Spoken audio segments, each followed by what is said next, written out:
Hey everyone, this is Dan Gross from Stereo Field Recordings here. Today we're going to be mixing down and getting the sound of a great show that I captured last night at Bop Shop Records. It's with a guitarist named Joseph Allred.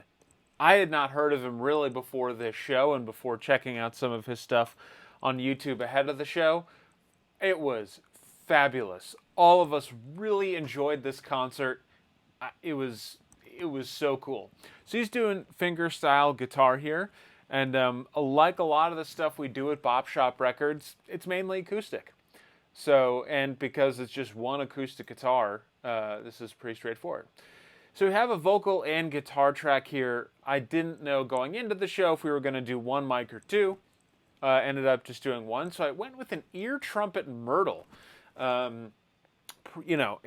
If I had really had an embarrassment of riches in terms of microphones, and Edwina might have worked a little bit better. We'll hear in some of when he talks that it picked up more of the speakers that I would like than I would like, but that's kind of, I had to pot him up a lot. He's a very soft-spoken guy. So if I were to do this one again, not having an Edwina, I might have done something different, but hey, this is still a great capture. I'm very happy with how it sounds. It's a great guitar tone. So I'm going to shut up and let's hit it.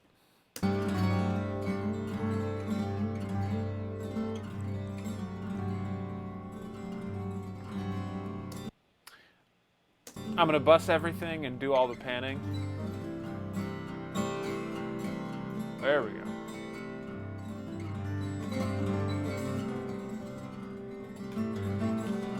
So we got our floor mics, which is my ribbon and blub line. As you can tell, it's just super quiet. But there's some sound there, and then our binaural head.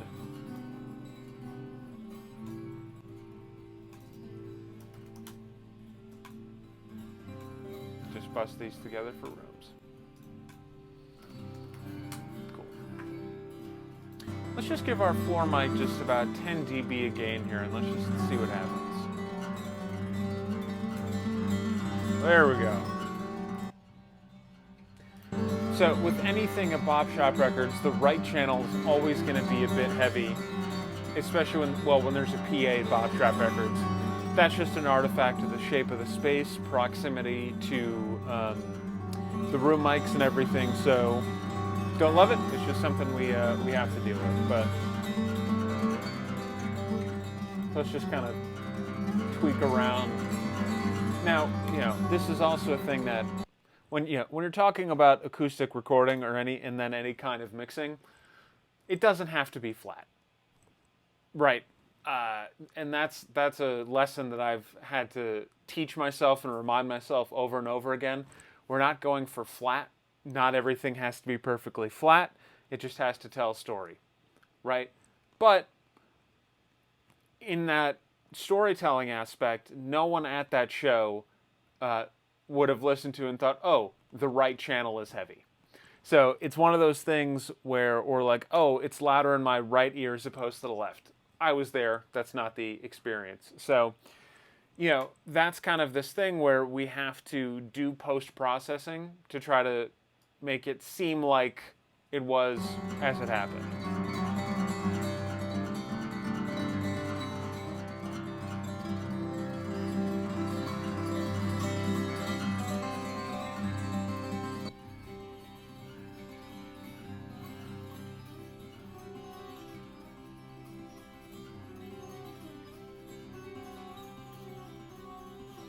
So this is interesting.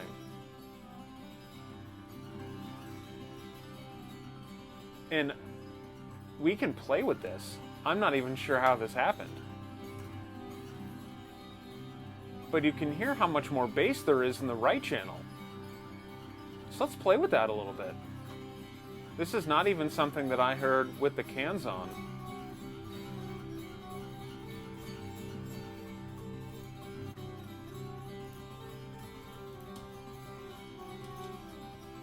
Oh, you can hear the floors creaking. Oh, it's so cool.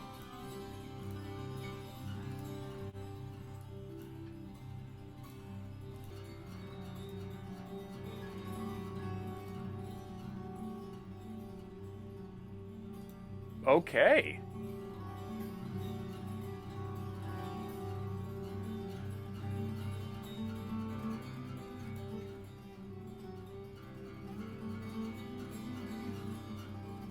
My right ear.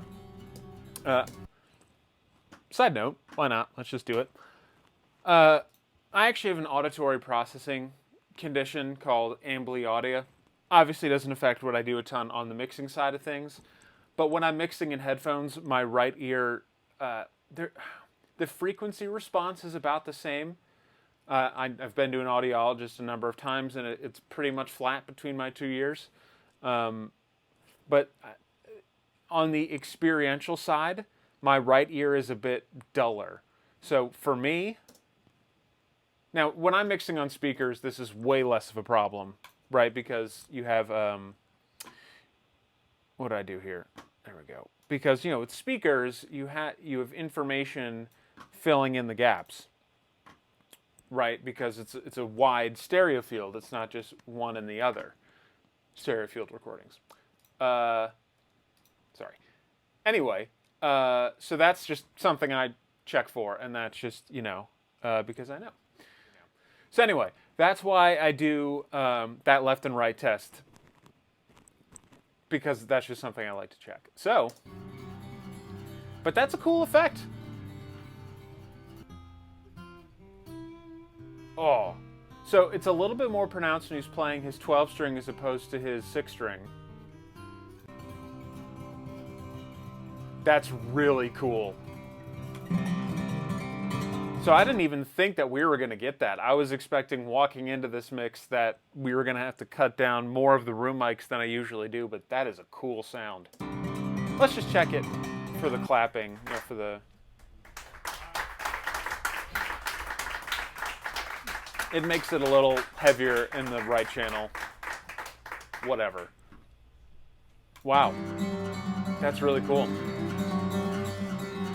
So I think the other thing that this does really interestingly, and this wasn't even the plan, but now what I'm going to do, I'm so glad you guys are here with me. This is awesome. Let's try graphic EQ, because I'll show you guys what, if I even have that.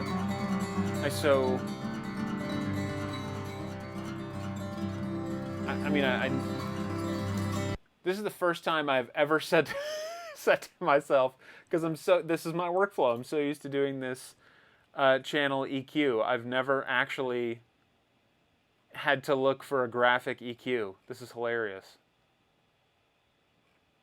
And you guys know how I feel about plugins. I don't use most of this stuff.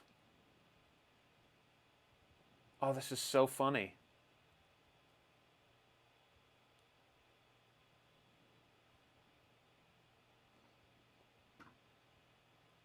God, I can feel other audio engineers watching this and thinking, what is this guy doing? Okay. So basically what I'm looking to do here, all right, whatever. I'll mess with this on my own time. But basically what we're going to do here is we're going to do mid-process only, right? So first we had... Now, this is all in parallel. I could probably split it, whatever. This is fine. Because it sounds good. It might not be the conventional way to do it. But then what I'm going to do is in mid only,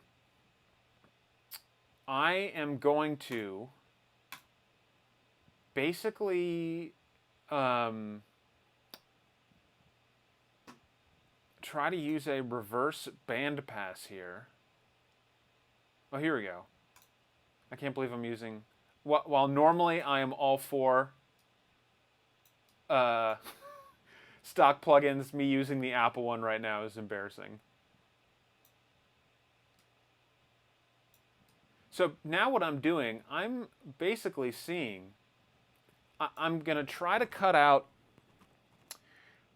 Oh, but see, this doesn't have mid-processing. All right. What I will do is when I finally bounce this, and you guys it'll be up, and you'll hear this on the Bop Shop YouTube channel, and this will be linked in that description, by the way. It won't be this it'll be something similar but less hackneyed for what I'm doing. But basically now, what I'm going to do is carve out all of the middle stuff just in that imaginary mid channel in the rooms. So maybe what's going to happen, and we'll hear what this sounds like, is we'll have the nice ear trumpet myrtle in the middle, which, like, this is why I picked this microphone. That is just a great old school guitar sound. As you can set, it's got as you can hear, it's got a pleasant roll off in the bass, but it's still there. Not a ton of high end. That's exactly what I was going for, and it worked, and it sounded beautiful in the room. So now, basically what we're gonna have in our rooms, let's just listen to it. It's probably gonna be weird. Oh, nice, this is working. I'm so happy.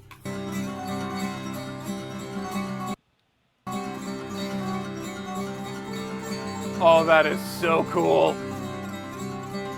Now I'm gonna, because this is just what happens because the masking frequency things and whatever, I'm gonna boost that low end even more, and it's gonna be exaggerated, but it's gonna help it pop through a little bit.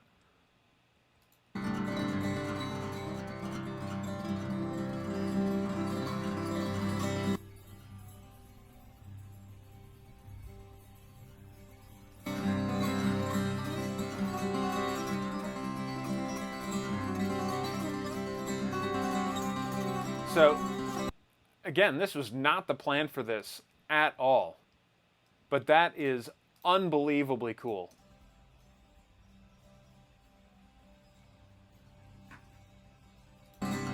Now I'm going to bring them down a little. I am going to bring it down. It's a cool sound, but we still want that mic front and center. So let's just bring it down. Let's just pick a number. Let's just say 6.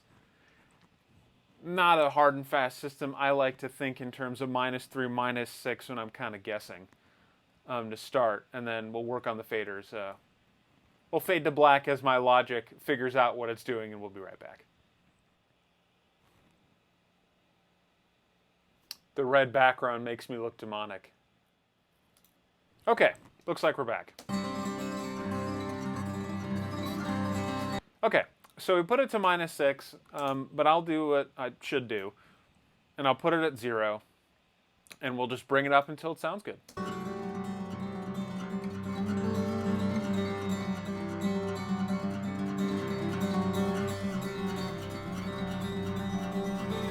Too much, but we knew that.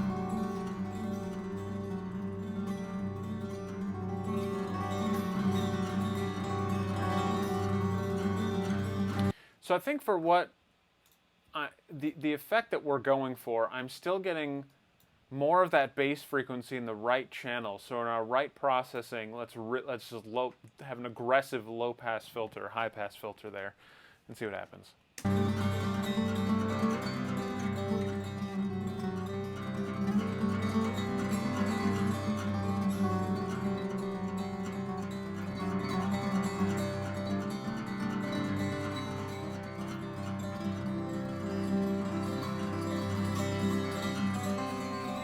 So I think a little bit of that is going to go a long way.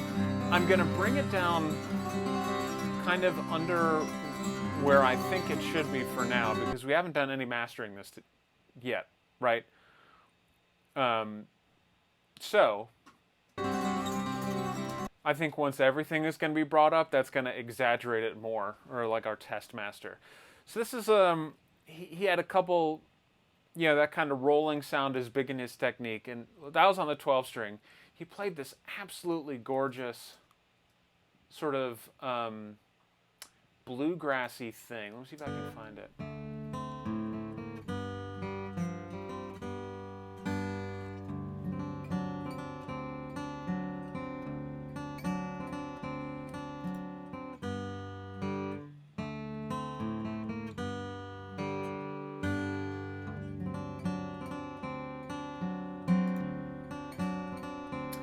So here, this is now an interesting thing. So when he's doing this kind of, that works really well for that. But there I don't need as much of it when he's doing that kind of...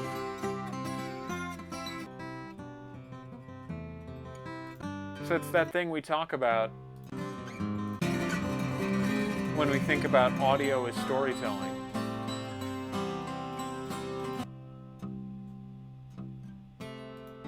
And it's that line that I cross when it's how much of what I'm doing is reproduction versus post-processing. Now, compared to what I do is live recording.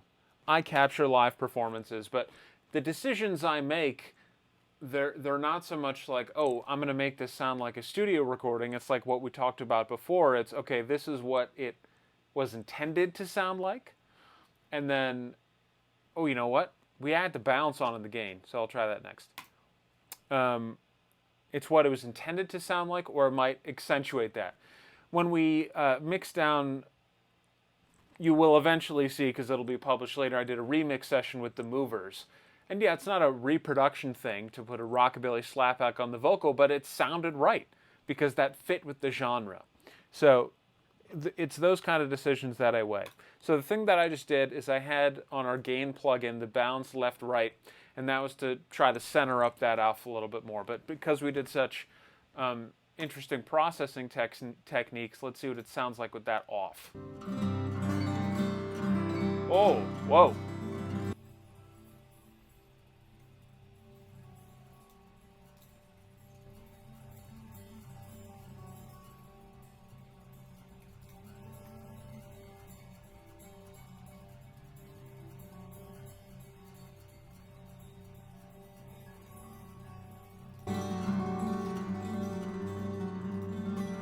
Cool. I don't think I'm going to love this, but I'm just going to try it for fun.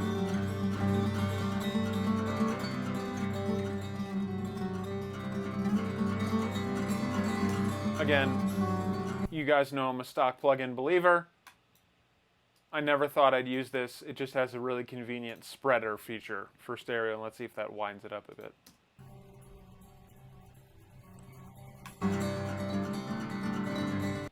Yes. Now we're talking. Cool. So we kind of had that at -5 where I thought that'd be a little bit under on purpose. Cool. I'm really happy with that. It's not what I thought I was going to get out of it. And if that, I would, on the final product, I would rather have that be under than over. So,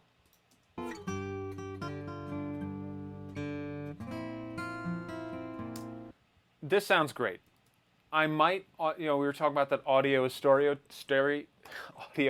storytelling. So what I might do, and I'm just going to hear it with a light master. We're not going to mix. We're just going to hear what it sounds like with our light mastering here. And we're just going to spot check a couple of those similar spots. And if we feel like, okay, now that it's brought up to level a little bit, if we need to dial down those rooms and more of the bluegrassy 6-string stuff, then we can do that. So, and then I usually master to 11.5 LUFS because that makes sense to me and it seems to work, and I am pretty happy with its consistency across all platforms. I'm not a mastering engineer, but, you know. All right. Yeah, we've been working on that one section a lot, so So as you can tell, look at how low that's peaking out. And you can't see it, but my headphone gain is much higher than where I'd usually be. So I'm going to bring down my headphone gain so we can kind of listen and look for, the proper reference and then a quick reference. So you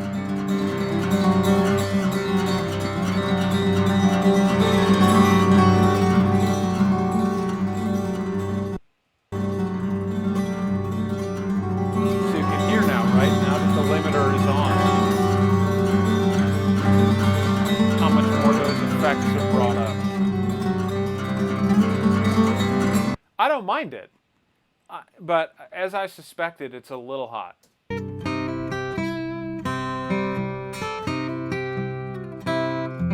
That is so... that's such a great sound. And look, I like your trumpet microphones. they cannot take post-processing in my experience, but that's because they are tuned and designed to do this exactly. Oh, that just sounds good. That just sounds so good.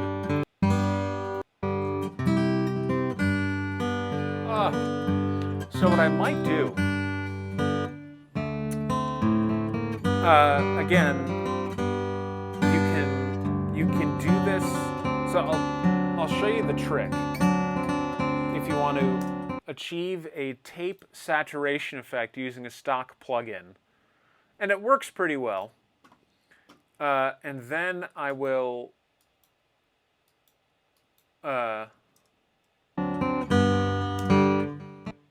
show you guys what I use. So you put your delay at 0, and then you just mess with your clip threshold.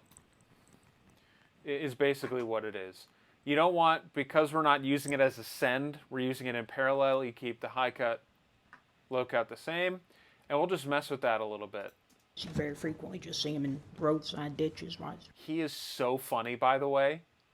Oh my God. I'm not going to give away his comedic timing, but you need to listen to this concert. I mean, half the fun of that was the banter. For a guy as soft-spoken as he is, his comedic timing is hilarious, is fabulous.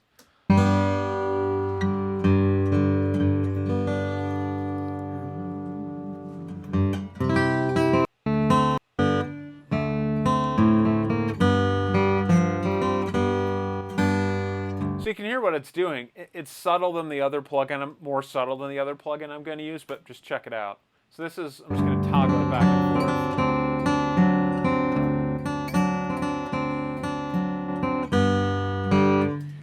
So that is a really clever, no extra budget way. You don't have to pay for a plugin to add some saturation.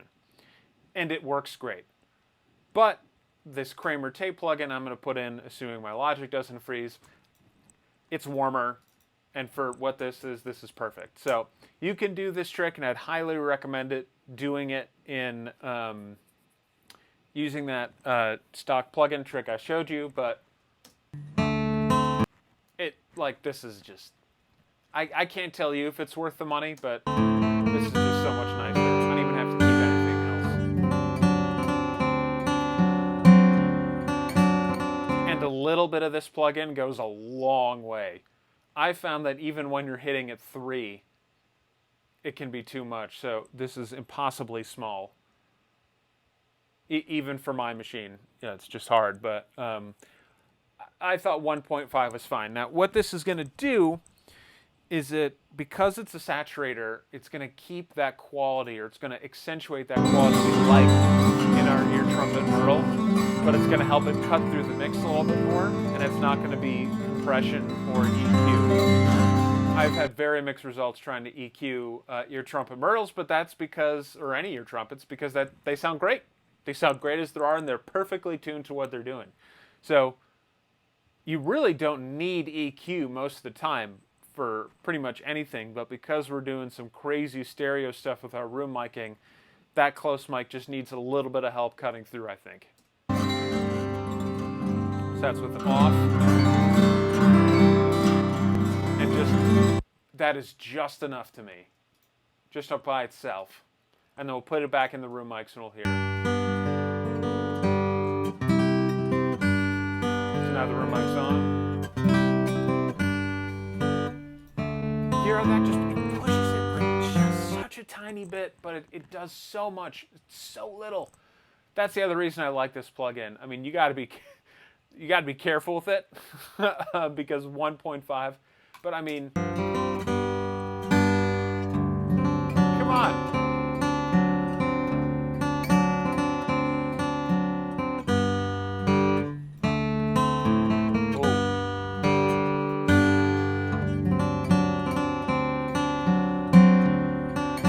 I think that -9's about right.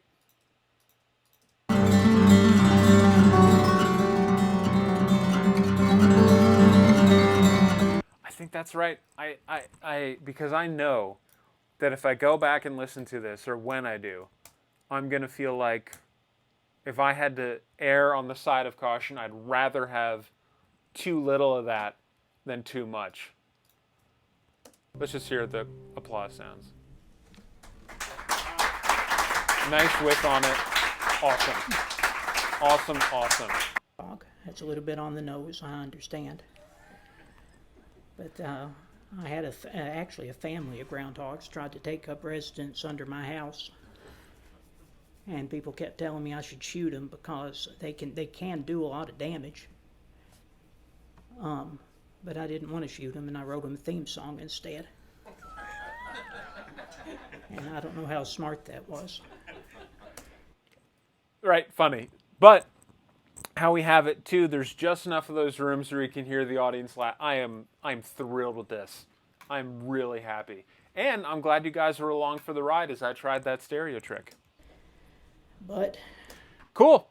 Well, we got the sound of it. I am happy. The next thing I'm going to do before you watch the full video is just automate his speaking so that comes up a little bit more and is lifted, but that's pretty much it. Guys, thanks so much for watching. Again, I'm Dan Gross from Stereo Field Recordings.